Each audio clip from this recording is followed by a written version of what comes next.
Hello and welcome to At Issue. I'm Tom Hauser. We start with the chaotic end of the 2024 legislative session. After several days of Republican filibusters on various bills, the DFL majorities in the House and Senate created one big omnibus bill to get several key issues across the finish line. It all led to meltdowns on the House and Senate floors Sunday night.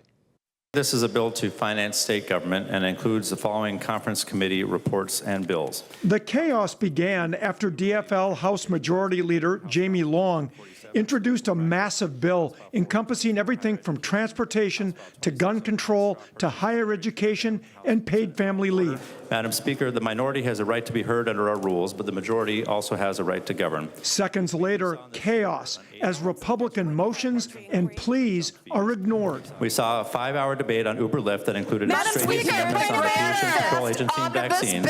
Giving this, the majority has to use the tools it has to get its work done, and therefore I move the previous. The cacophony that followed is something not witnessed in recent memory on the House floor. C 15 has the motion.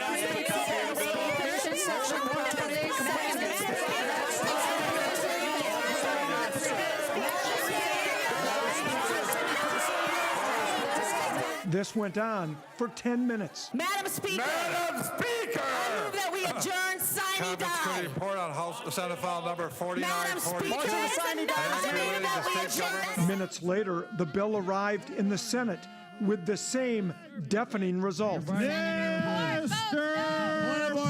President. You must follow the rules. You couldn't even hear the tax committee chair introduce her bill.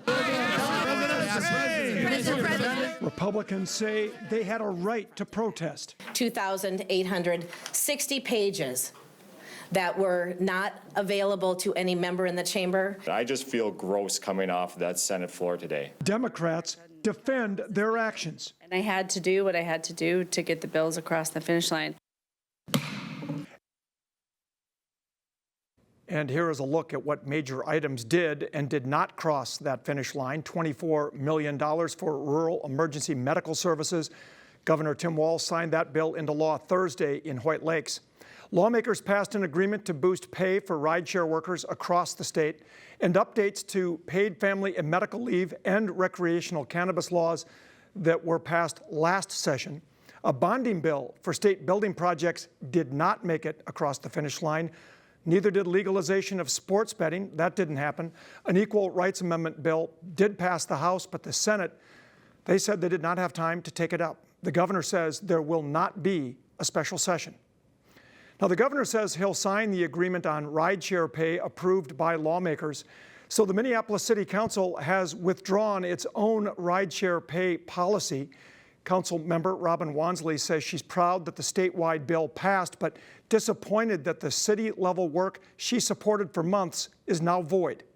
Governor Walz essentially placated Uber and Lyft by preempting Minneapolis and removing our local authority to set regulations on companies like Uber and Lyft going forward.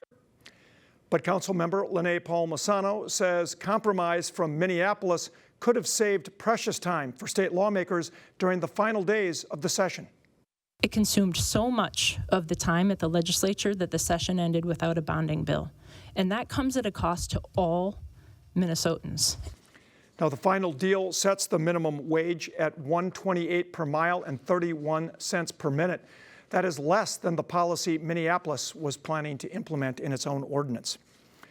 An education bill covering several key issues is awaiting a signature from Governor Tim Walz. The bill includes required mental health education for 4th through 12th graders, required cell phone policies in each school district to minimize distractions and boost mental health, and it blocks public or school libraries from banning books. The bill also includes $43 million in school funding for next year, with a large portion of that going toward literacy programs. We know that only about 50% of our kids are reading at grade level in the state of Minnesota, that there's huge disparities around literacy.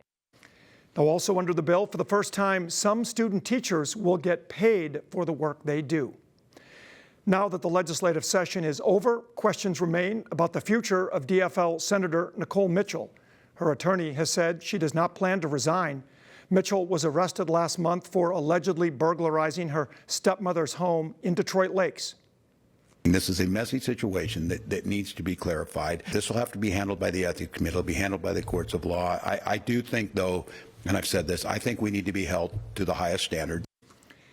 If Mitchell does resign on or before June 8th, her Senate seat would be up on Election Day in November, according to the Secretary of State. But if she resigns after June 8th, the governor would have to call a special election before then.